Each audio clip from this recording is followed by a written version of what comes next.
Assalamualaikum warahmatullahi wabarakatuh. Hari ini saya ingin berbicara tentang gaya hidup ketofastosis. Ketofastosis lifestyle ini adalah pola hidup, gaya hidup, tapi terkadang dimaknai orang adalah keto ini tempatnya orang berobat atau tempatnya orang diet. Ada juga yang menerjemahkan ya kurang lebih seperti itu. Kenapa ketofastosis sering diasosiasikan sebagai tempat penyembuhan atau tempat diet? Karena semua orang yang mendengar tentang ketofastosis mungkin dari teman-teman yang memberi informasi dari orang-orang yang sudah sembuh, ya. Ada setelah ikut keto banyak kesembuhan, ada yang sembuh dari sakit diabetes, ada yang sembuh dari fatty liver, ada macam-macam sakitnya. Memang seperti itu. Jadi asosiasinya orang bahwa ketofastosis itu adalah tempat penyembuhan atau cara penyembuhan.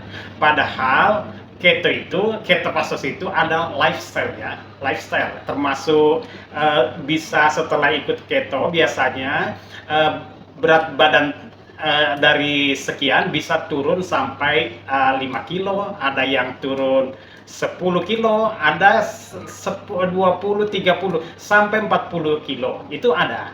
Ya, jadi orang mengasosiasikan bahwa keto itu tempatnya diet, ada juga itu seperti itu. Nah, kemudian ada juga yang mengasosiasikan tempat penyembuhan atau cara penyembuhan. Nah, karena orang-orang yang punya masuk keto,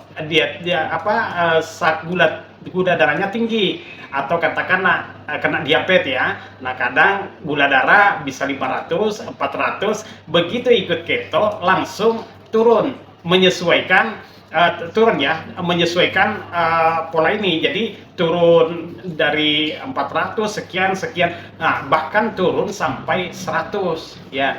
Nah, jadi kalau sudah masuk level darah gula 100, orang sudah, dan memang udah masuk kategori terbebas dari sakit diabetes. Nah, itu ya. Nah, bahkan orang yang tidak punya riwayat diabetes tapi punya riwayat yang lain, sakit jantung juga ada, sakit pokoknya macam-macam sakitnya. Nah, itu bisa aja darah turun sampai 80 mg, bahkan turun sampai 70. Nah, karena ini kan ada lifestyle, jadi memang patokan darah kita itu maksimal 80. Nah, bisa ditekan sampai 75, 70, bahkan di bawahnya lagi 65, ya. Nah, karena itu yang bisa terjadi. Nah, jadi kalau orang yang punya riwayat diabetes tadi memang biasa jangan menyentuh sampai 70 atau 80, tapi bisa aja turun dari 400 atau 500 turun sampai 120. Itu pun udah bagus sekali karena ya sudah turun cukup signifikan dan membuat konsekuensi dari gula darah turun itu banyak sekali, utamanya yang tadinya kita punya hormon insulin biasanya kan sudah tidak bisa berfungsi dengan baik, akhirnya gula darah tinggi.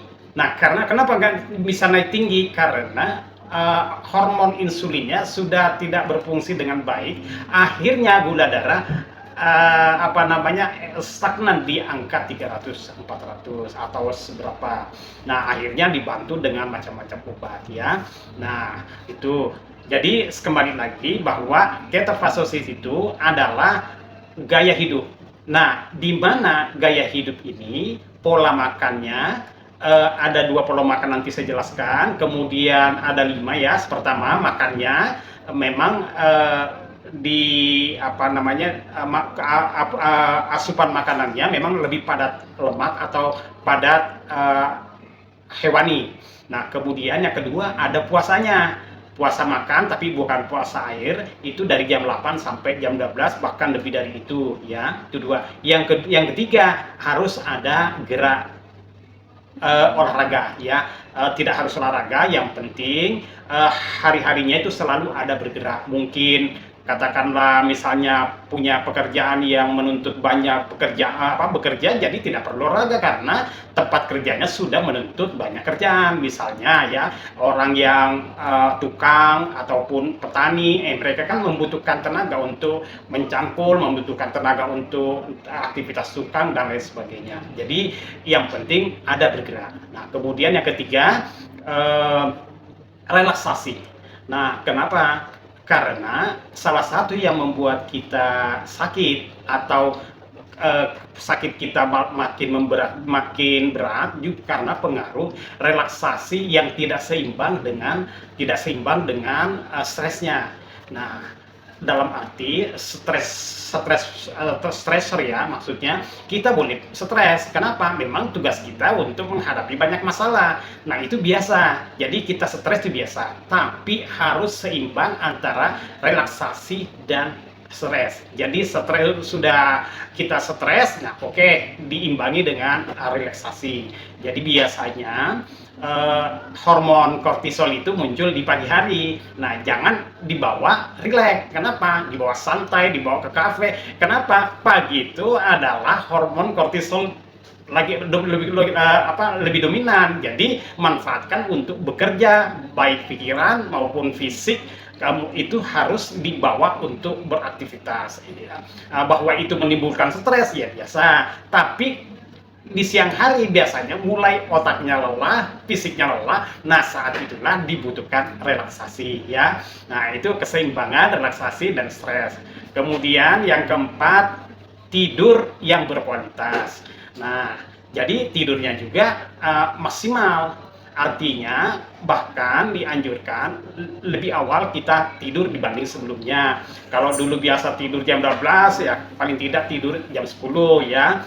Kemudian kenapa? Karena memang disyaratkan atau dianjurkan tidur itu paling tidak 7 jam 8 jam bagi orang yang dewasa, karena kalau kurang pasti kualitasnya berkurang. Tapi kalau dapat 7-8 ya sudah cukup, tapi andaikan lebih pun tidak masalah. Bahkan orang yang punya sakit apa aja ya, itu dianjurkan tidur lebih panjang, mungkin aja sampai 10 jam 11 jam lebih bagus. Karena apa? Untuk mereset kembali tubuh kita menjadi sehat. Nah, setelah sehat kembali lagi ke